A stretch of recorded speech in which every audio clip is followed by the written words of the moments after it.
하나님이 인간을 창조하신 목적이 분명히 있습니다. 이 세상에 지음받은 물건들 중에 혹시 여러분 아십니까? 지음받은 물건들 중에 그 목적이 없는 물건이 있을까요? 예를 들어서 노트북이 있으면 그 목적과 용도가 있죠. 피아노가 있으면 그 피아노의 목적과 용도가 있습니다. 집이 있으면 집의 목적과 용도가 있습니다. 혹시 여러분 살아가시면서 나를 지으신 하나님이 나를 어떤 목적과 용도로 지으셨는가라고 혹시 한번 하나님께 여쭤보신 적이 있습니까? 내 생각에는 내가 이것이 되고 싶고 저것도 되고 싶고 내가 기왕이면 남들에게 존경을 받는 어떤 모습으로 한번 살아봐야지 라고 생각할 수가 있지만은, 그러나 더 중요한 것은 뭔 줄 아십니까? 내가 원하는 그 소원보다도 더 중요한 것이 있다면 나를 하나님이 무엇을 위하여 만드셨는지를 아는 것이 어떻게 보면 더욱더 중요하다라는 사실을 잊지 마십시오. 그래서 저는 이 세상에서 사람이 태어나서 내가 왜 태어났는지를 알고 살다가 그것을 위해 살다가 그리고 하나님 앞에 설 수 있다면 그 사람이 이 세상에서 가장 복된 사람이다라고 저는 믿어 의심치 않습니다. 문제는 사람들이요, 자기가 이 세상에 태어난 것은 확실한데 무엇 때문에 내가 오늘도 먹고 마시며 살아가야 되는가, 궁극적인 제1되는 나의 삶의 목적이 무엇인지를 모르는 것, 이것이 대부분의 사람의 모습입니다. 오늘도 만약에 여러분 스스로 자문자답해 보십시오. 내가 과연 무엇을 위하여 오늘도 공부를 하고, 내가 무엇을 위하여 오늘도 먹고 마시며, 내가 무엇을 위하여 오늘 이 시간에, 이 오후 시간에 앉아서 하나님의 말씀을 배워야만 하는 그 이유가 무엇인가라는 것을 스스로 한번 물어보시기를 바랍니다. 하나님께서 오늘 이 시간에 만약에 우리에게 주의 말씀을 가르쳐 주기를 원하시는 것이 있다면 그 가르쳐 주시는 말씀의 목적은 무엇인 줄 아십니까? 너희가 지음받은 것은 바로 나를 위함이다. 아멘. 나를 위함이다. 그러니 그 주인이요, 어제까지는 만약에 내가 이런 모습으로 살기를 원하셨다가 바로 오늘은 주님께서 이런 모습으로 내가 살아가기를 원하신다라고 말씀하신다면, 어제까지는 내가 그래 살았을지라도 오늘 이 순간부터 나의 삶의 목적은 주의 뜻을 쫓아 바뀔 수가 있어야 되는 것입니다. 바뀌어 전하는 것입니다. 이제는 너를 위하여 사는 자가 되지 말고 누구를 위하여 살아라고요? 주를 위하여 사는 자가 되어라. 이것이 바로 네가 이 땅에 존재하는 마땅한 본분이라, 목적입니다. 내가 기뻐하고 즐거워할 수 있는 것은요, 내 목적과 내 본분을 다 할 때에 그것이 곧 나의 기쁨도 되고 나의 즐거움도 된다는 사실을 잊지 마십시오. 이러한 시가 있습니다. 모든 것을 다 알 것만 같은 나이가 되었습니다.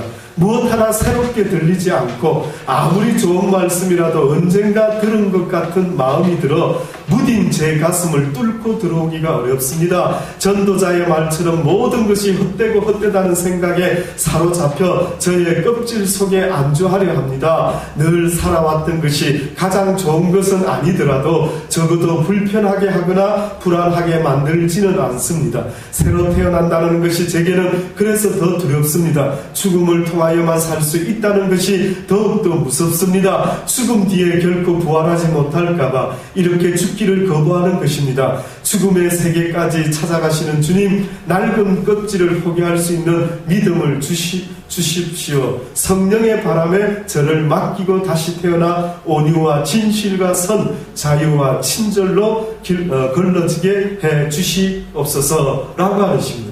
한마디로 이 시를 쓴 이 김현옥이라는 사람의 마음은 내가 달라지고 싶은데, 내가 하나님 앞에서 새로운 피조물로 거듭난 자의 모습으로 살아가고 싶은데 그것이 두렵다는 것입니다. 여러분 아십니까?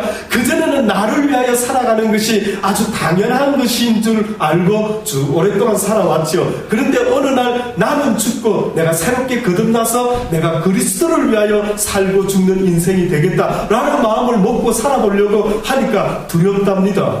그렇게 사는 것은 나에게 혹시나 행복이 아니라 죽음 아닐까? 불행 아닐까라는 생각 때문에 내가 거듭나서 새롭게 이제는 내 삶의 목적이 주를 위하여 살아간다라고 하는 그것이 너무나 두렵고 떨린다라고, 그래서 혹시나 나의 이 껍질을 나는 아직도 깨지 못하고 그저 나를 위해서 복음을 전하고 나를 위해서 예수 믿고 나를 위해서 전도하고 있지는 않는가라는 생각 때문에 어떤 사람들은 두려워할 수도 있는 것입니다. 잘 생각해 보십시오. 이제는 복음을 전하더라도 나를 위하여 복음을 전하는 자가 되지 말고, 나를 위하여 예수 믿는 자가 되지 말고, 누구를 위하여? 나를 지으신 그 하나님을 위한 본분을 다할 때에 내가 바로 복된 사람이다라고 성경이 알려줍니다. 뜻밖에도 행복은요, 나를 버릴 때 시작된다.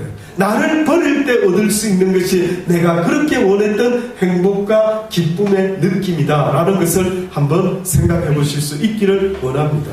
누가 하나님의 말씀을 맛본 자냐, 누가 복음을 맛본 자냐라고 말할 때 누군 줄 아십니까? 그 말씀을 지켜 행하려고 요단 강물에 발을 내딛는 그 자가 주의 말씀을 맛본 자라고 말할 수가 있습니다. 또다시 말하면 주의 말씀을 듣기만 하고 잃어버리는 자가 있고요, 주의 말씀을 늘 경험하고 체험하면서 사는 자가 있는데, 그것은 누구냐면은 예수님이 요단 강물을 건너가라 라고 제사장들에게 명했습니다. 그래서 제사장들이 언약 법궤를 메고 요단강을 건너가게 됩니다. 그런데 요단강을 건너라는 명령을 하셨지만은 요단 강물이 갈라지지를 않고 그대로 찰랑찰랑 있는 겁니다. 그러니 요단강을 건너는 제사장들 머릿속에 이런 생각 안 했겠습니까? 요단 강물이 왜 안 갈라지고 계속 저렇게 있지? 그러면 주님이 우리 보고 요단강을 건너라 하는 것은 혹시나 물에 빠져 죽으라는 말인가? 맞을까요? 틀렸을까요? 맞습니다. 죽으라는 말이죠. 살아라는 말 같습니까? 요단강물이 그대로 찰랑찰랑 있는데 요단강을 언약궤를 메고 건너가거라. 홍해가 있는데 뭐라 했습니까? 홍해를 건너가라. 이렇게 말한 겁니다. 그 대부분의 사람들이 주의 말씀은 있었지만 내가 살아있다 보니까 무슨 생각이 쑥 들어오느냐면, 말씀은 알겠는데요, 여기 건너라면서요.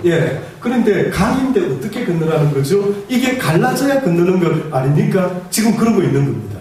쉽게 말해서 나는 죽고 싶지는 않습니다. 내가 보니까 주의 말씀 명령은 맞는데 알겠는데 그 명령을 지키다 보면 내가 죽을 것 같네요. 죄송한데 그 명령이 실행되려고 하면은 요단 강물부터 갈라져지게 해 주십시오. 이것이 바로 믿음 있는 자와 믿음 없는 자의 차이입니다.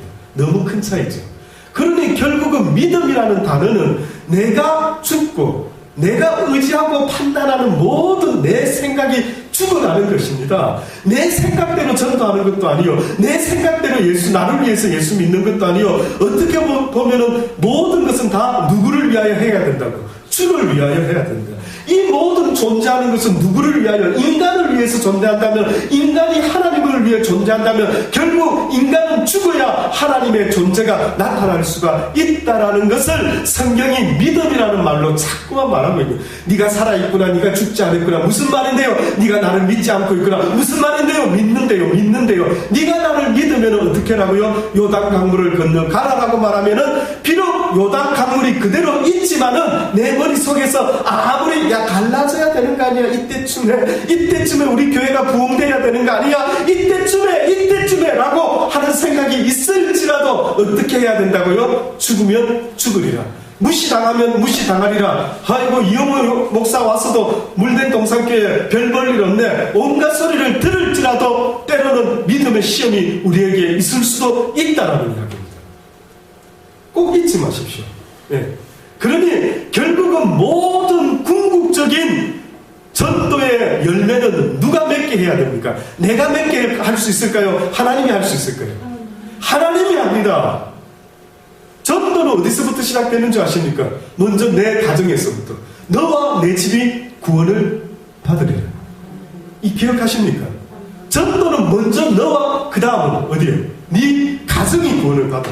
그런데 오늘 우리 시대에 수많은 교회 다니는 많은 주의 종들을 비롯해서 장로님, 집사님, 권사님들, 자기 집에서 인정받습니까? 내가 당신 때문에 교회 가야지. 내가 당신을 보니까 교회를 나가야 될 것 같아. 쉬운 이야기는 아닙니다. 예. 그러니 쉽게 말하면 무슨 말이냐면 내가 움직일 때, 이거는 기 있는 자가 들을 겁니다. 내가 움직일 때, 나만 움직일 때는 안 됩니다. 나 혼자 움직이지 말고 누구와 붙잡고 함께 움직여야 돼요. 하나님이 나와 함께 하지 못하면 나는 아무것도 할 수가 없다. 쉽게 말해서 하나님은 전도를 하실 때 우리를 사용하시기를 원하신답니다. 하나님은 역사를 이끌어 가시는데 우리 인간들과 함께 내가 이 세상에 나의 역사를 써가리라고 결정하신 것 같아요. 그러니 하나님이 우리 인간이 필요 없다면 지금이라도 돌들을 통해서도 아브라함의 자손을 만들어내실 수가 있는데도 불구하고 오늘 이 시간에도 주님은 누구를 찾는 줄 아십니까? 누가 내 마음에 합한 자일까? 내가 누구와 함께 이 세상의 복음을 전할까? 누구를 통하여 나의 진리를 온 땅과 열방과 온 민족들에게 증거할 수가 있을까라고 지금도 주님은 하나님의 마음에 합당한 사람을 찾고 계시는 것입니다. 오늘도 누가 믿음 있는 자인가? 바로 저런 믿음이 누구에게 있느냐? 홍해를 건너라고 하는데 보지 곧대로 미련스럽게 홍해를 건너려고 하는 그 한 사람을 지금도 하나님은 찾고 계신다는 사실을 잊지 마시기를 바랍니다. 저는 여러분의 믿음이 여러분이 살려고 믿는 믿음이 되지 않기를 바랍니다. 내가 죽기를 원하는 믿음을 가지게 하여 주옵소서. 나의 믿음이 나를 위함이 되지 말게 하시고 내가 하나님을 믿는다라는 이 고백은 나의 하나님을 위하는 고백이 될 수 있게 하여 주옵소서. 이제는 내가 사는 것이 아니요 내가 죽고 내 안에 예수 그리스도께서 다시 부활하실 수 있게 되기를 원합니다. 날마다 내가 육신의 법을 쳐서 복종시키겠사오니 내가 날마다 그리스도 안에서 죽기를 원하오니 내가 죽을 때 나의 주께서 나를 통하여 부활하실 줄을 믿습니다. 이렇게 고백하고 있는 내용이 바로 바울이 고백하고 있는 것입니다. 얼핏 보면 쉬운 이야기 같지만 이것은 기 있는 자만 들을 수밖에 없는 그러한 영의 이야기라는 사실을 잊지 마십시오. 그러니 우리가 예수 믿는다라고 하는 것은요, 어떻게 보면 먼저는 이제는 육적인 인생이 아니라 영적인 인생의 모습으로 이제는 하나님 앞에서 살아가기를 원하는 그 시작이 바로 그 믿음에서부터 시작돼야 됩니다. 그러니 예수님이 어느 날 설교를 하시는데 사람들에게 무슨 설교를 하시냐면 거듭남에 대한 설교를 하십니다. 너희가 거듭나지 않으면 결단코 하나님의 나라에 갈 수가 없다. 그리고 설교하고 오시고 이제 집에서 쉬고 계시는데요. 왜 랍비라고 하는 스승이 사람이 가르치는 선생이 예수님을 밤중에 찾아왔습니다. 낮에 사람들 눈이 좀 무서웠던 모양입니다. 왜? 그 당시 때 예수님을 좋아한다라고 하면은 유대인들에게 또 랍비들 사이에서요 상당히 좀 지키는 이런 일이 있었던 모양입니다. 그러니 그때 예수님을 믿는다라는 것은 자기의 모든 신분과 지위와 모든 것을 다 포기하고서라도 믿을 각오가 되지 못하면 드러내놓고 믿기가 힘이 어려울 때가 있었죠. 그때 어느 랍비가 예수님을 밤중에 찾아옵니다. 찾아와가지고 예수님, 낮에 보니까 설교를 참 잘하시대요. 말씀 참 잘하십니다. 뭔가 느낌이 있고요. 좀 권능도 있는 것 같고요. 참 대단하십니다. 그렇게 아주 평가를 하고 앉아 있습니다. 그때 예수님이 그 사람에게 뭐라고 이야기하느냐면 네가 뭘 들었느냐? 네가 뭘 들었느냐? 쉽게 말하면 네가 영적으로 듣지 못하고 육적으로만 듣고 있었구나. 누가 너보고 평론가가 되라 했느냐? 누가 너보고 누가 설교 잘하나 그거 듣고 앉아 있으라고 그랬느냐? 내가 오늘 너에게 영적으로 거듭나야 된다라는 말이 무슨 말인지 모르겠느냐? 무슨 말인데요? 모르겠는데요? 그러는 것입니다. 내가 거듭나라고 하는 것은 그런 뜻이 아니라 너는 지금 도대체 나한테 와서 아니 나이 먹은 이 내가 지금 엄마 뱃속에 다시 들어가서 어떻게 거듭날 수가 있습니까? 라고 이렇게 말하는 겁니다. 그랬더니만 예수님이 네가 지금 내가 거듭나라는 말이 도무지 무슨 말인지 전혀 알아듣지 못하는 거예요. 만약에 지금 이 말이 여러분한테도 똑같이 해당된다면 여러분 지금 마음에 한번 생각해 보시기 바랍니다. 내가 지금 이해를 못하고 있는가? 내가 지금 이 랍비처럼 이해를 못하고 있는가? 한번 다시 여쭤볼게요. 성경에는 거듭나라고 하십니다. 거듭난다라는 것은 어떻게 되는 겁니까? 지금 살아있는 것이 어떻게 해요? 죽었다가 다시 태어나라는 것입니다. 살아있는데 다시 살아난 것을 거듭났다라고 새롭게 시작됐다고 말할 수 있을까요? 없을까요? 그건 없을 겁니다. 지금 형질이나 지금 생각하는 사고방식이나 모든 것들이 어떻게 되라고요? 먼저는 죽어요.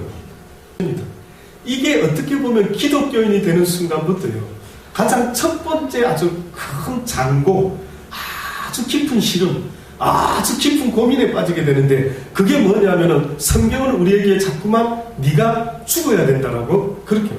네가 거듭나야 된다. 그러니 그것을 또 다르게 어떻게 표현하느냐면은 네가 회개하지 아니하면 하나님의 나라에 갈 수가 없는, 또 다르게 표현. 하도 말귀를 못 알아들으니까 죽으라 하니까 막 진짜 죽어서 엄마 뱃속에 들어갔다가 나와야 되니까 이런 희한한 질문이 나오니까 또 어떤 면에서는 회개하라 또 물어보죠. 또 물어봅니다. 회개가 뭡니까? 주여, 회개하는 것을 뭐라고 당신은 생각하십니까? 뭘까요? 회개가. 자식을 키우다가요, 병찬이를 키우다가 우리 권사님이 혹시나 병찬아! 너 이거 잘못했어. 회개해! 그건 무슨 뜻입니까? 근본적인 뜻이, 의도가 뭡니까? 어떻게 보면 우리는 좀 뭘 아는 것 같은데 어떤 면에서는 막연하게 우리가 말하고 살 때가 너무 많은 것 같아요. 한번 여러분 스스로를 보세요. 여러분 영어가 좋은 점이 딱 하나밖에 없습니다. 굉장히 구체적으로 표현을 합니다. 근데 우리나라 언어는, 제가 언어학자는 아닌데 우리나라 언어를 보고는 저는 시를 쓰기에는 너무 좋은 언어 같습니다. 고운님 가실 때는 지려밟고 가시옵소서. 외국 사람들은 도무지 무슨 의미인지 알 수가 없는데 우리나라 사람이 아니고서는, 한국 언어를 아는 사람이 아니고서는 가는 길 고이 저려 밟고 가시. 이게 어떻게 밟고 가는 게 저려 밟고 가는 것일까? 아무리 생각을 해도 모르지만 우리는 그 의미를 안다 이거죠. 그러니까 한국 언어는 어떻게 보면은 상당히 시적인 언어인데 행동을 옮기려고 할 때는 너무나 막연한 듯한 그런 때가 사실은 저도 어느 순간에 느껴지더라고요. 그래서 예수님의 말씀이 회개하라, 우리로 번역된 것은 당연히 한번 리펜팅이라고 하는 영어에서 회개하라. 자, 그럼 여러분 먼저 설명해 보세요. 회개하라. 무슨 의미인 것 같습니까? 뉘우치라? 뉘우치는 게 뭡니까? 네 잘못은 네가 알렸다. 혼장을 맞고 인정하는 것입니까? 혼장을 주거리를 틀 저놈이 안 되겠다. 여보 나 말리지 마. 저는 오늘 족친다. 해가지고 막 어떤 애들 키울 때 우리 부부들이 막 족치려고 할 때가 있죠. 예. 자, 자, 주리를 틀었습니다. 자, 이놈이 네 죄를 네가 알렸다. 드디어 병찬이가 잘못했어요. 막 손발을 비비고 눈물콧을 썼습니다. 목적이 뭡니까? 목적이 뭐 하는 거라고요? 깨닫고 그 다음에 돌이키는 거죠. 이제는 그 일을 한다 안 한다?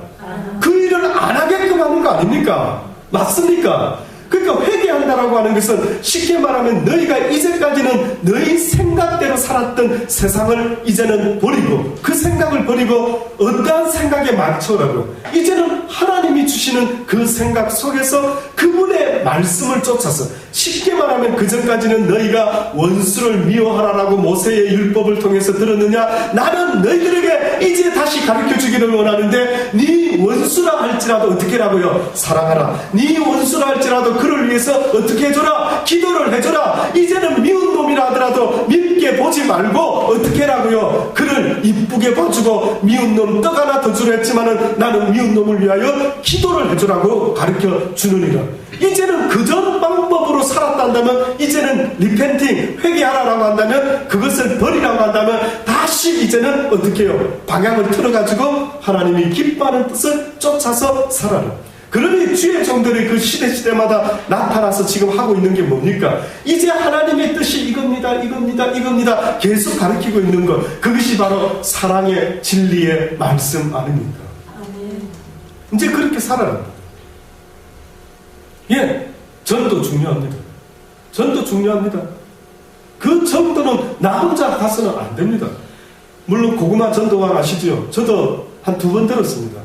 옛날에 들었을 때 너무 웃어가지고 참 재주도 좋다. 어째 저런 사람을 웃길 수 있을까? 너무 정말 저거는 타고나야 되겠다 싶을 정도로 뭐 찔러봐서 생고구마면은 뭐 좀 더 찌르고 익었으면은 폭 찔러가지고 이제 껍질 쫙 벗겨서 먹을 수 있도록 그렇게 전도가 된다. 예, 논리는 맞죠. 그 사람은 그렇게 했는지 모르지만 여러분 자신 있습니까? 그렇게 할 자신 있습니까?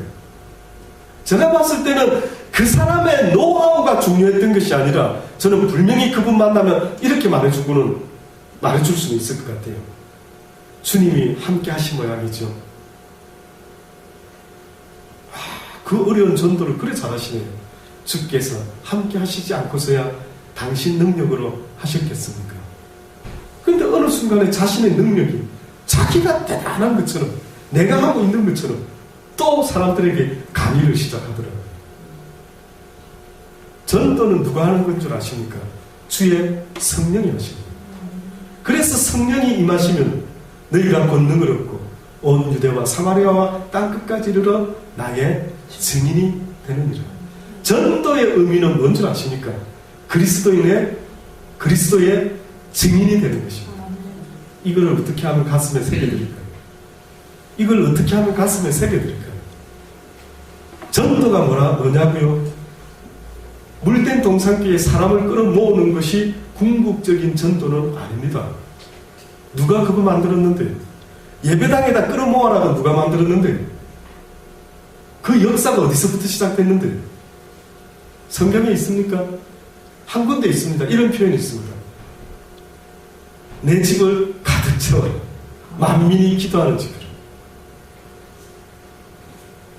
그래서 그렇지. 제가 예수 믿든 안 믿든 무조건 일단 와보십시오 해가지고 교회를 막 채우려고 하지 않습니까? 엄밀하게 성령은 한 영혼을 구원하는 역사인데요. 이 성령을 거스리는 죄는 한 영혼을 전도하고자 하는 것. 쉽게 말하면 한 영혼을 구원하고자 하는 일에 걸림돌이 되는 자는 오는 세상이나 지난 세상에 용서함을 받지 못한다. 오히려 그가 연자맷돌을 목에다 메고 깊은 바다에 빠뜨리는 것이 그에게는 더 나을 수가 있다. 그러니 전도라고 하는 것은요, 누구를 교회에다 데리고 오는 것이 아니라 내가 성령의 능력을 받아서 권능을 받아가지고 온 사마리아와 땅끝까지 이르러 무엇이 되는 거라고요? 증인. 영어로 위트니스. 들어보셨습니까? 위트니스. 무슨 뜻인 줄 아십니까?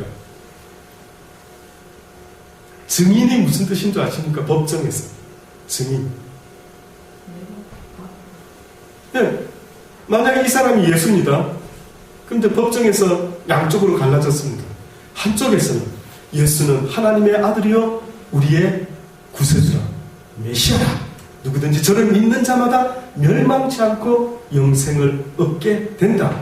바로 이분이 그분이시다 라고 이렇게 증언을 합니다. 근데 한쪽에서는 또 말합니다. 아니라 그럴 수 없어. 어떻게 사람이 예수라는 이 사람을 믿고 구원을 얻을 수 있다는 거야? 그 말도 안 돼. 구원이라는 것은 좀 더 다른 어떤 뭔가 나타나가지고 우리의 영혼을 갖다가 이렇게 놀라운 기분에 휩싸이게 만들어서 뭐 어떻게 돼야 되는 거지. 어떻게 단지 이 예수를 갖다가 하나님의 아들이라고 믿는 그 고백 하나로 어떻게 우리가 구원을 얻을 수 있단 말이야 라고 했을 때 여러분이 과연 자 증인 하나 채택하겠습니다. 송혜숙 증인 나오셔요. 자 세웁니다.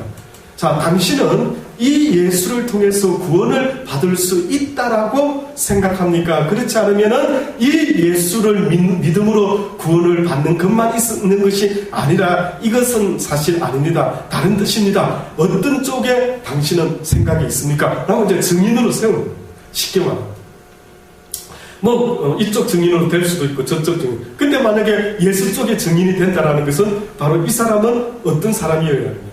예수 그리스도가 하나님의 아들이심을 체험해보지 못하는, 영적으로 체험하지 못하는, 영적으로 내 양은 내 목자의 음성을 듣고 나인 줄 알 것이라고 하는 그 약속의 말씀처럼 예수 그리스도가 하나님의 아들이심을 고백할 수 있는 하나님의 은혜와 그 영적인 체험은 아무나의 것은 아닌데 그 경험은 소수의 것일 수도 있는데, 좁은 길일 수 있는데, 오히려 조그마한 사람일 수밖에 되지 않지만, 너는 어떤 경험을 했느냐라고 했을 때, 나는 이분이 하나님의 아들이심을 증인합니다. 증거합니다.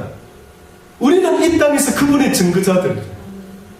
우리는 그 체험을 먼저 하지 못하고는 하나님의 전도자가 하나님의 증인이 될 수 없다라고 성경이 분명히 말씀하고 있으니, 저 역시도 여러분에게 먼저는 여러분이 하나님을 체험해라.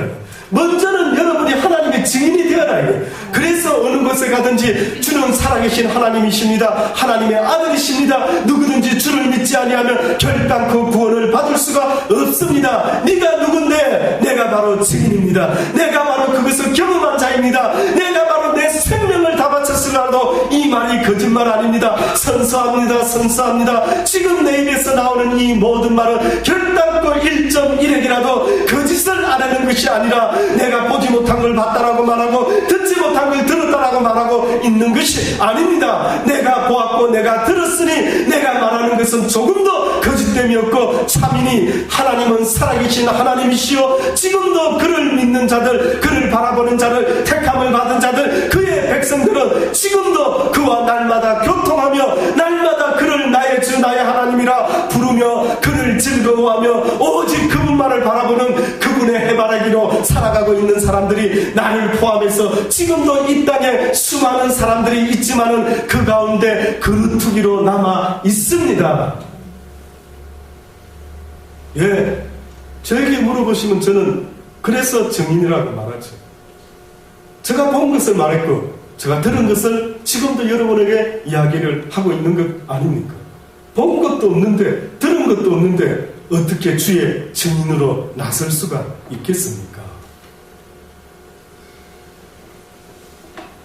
와 보라는 할 수 있겠죠. 와 보라, 빌립과 같이 와 보라, 나다네이라 와 보라, 내가 어떤 분을 만났는데 그분이 예수님 메시아 같더라, 와 보라. 증인은 아무나 되는 것이 아닙니다. 그래서 유독 12사도들과 또 때로는 어떤 분들은 120문도를 이야기하는데, 제가 봤을 때는 먼저는 12사도에게 하나님의 증인의 사역을 주신 것 같습니다. 성령이 너희에게 임하시니 너희가 권능을 얻게 될 것이고 온 유대와 사마리아와 땅끝까지 이르러 내 증인이 될 수밖에 없으리라. 예, 그런 전도자가 될 수만 있다면 참 하나님의 택함의 축복을 받은 사람이죠. 그러나 그 전에 먼저 내가 그리스도의 증인이 되기 위해서는 그리스도를 알지 못하고서는 그리스도의 증인이 경험하지 못하고서는 그리스도의 증인이 되기는 어렵다. 이러한 글이 또 있습니다. 주님께서 내가 기꺼이 십자가를 질 수 있었던 것은 아버지의 기쁨의 눈물을 보았기 때문이란다. 눈물의 중보자가 되어라. 눈물의 중보자가 되어라. 여러분, 눈물 없이 기도하는 것은요, 어떤 면에서는 반만 기도하는 겁니다. 반만.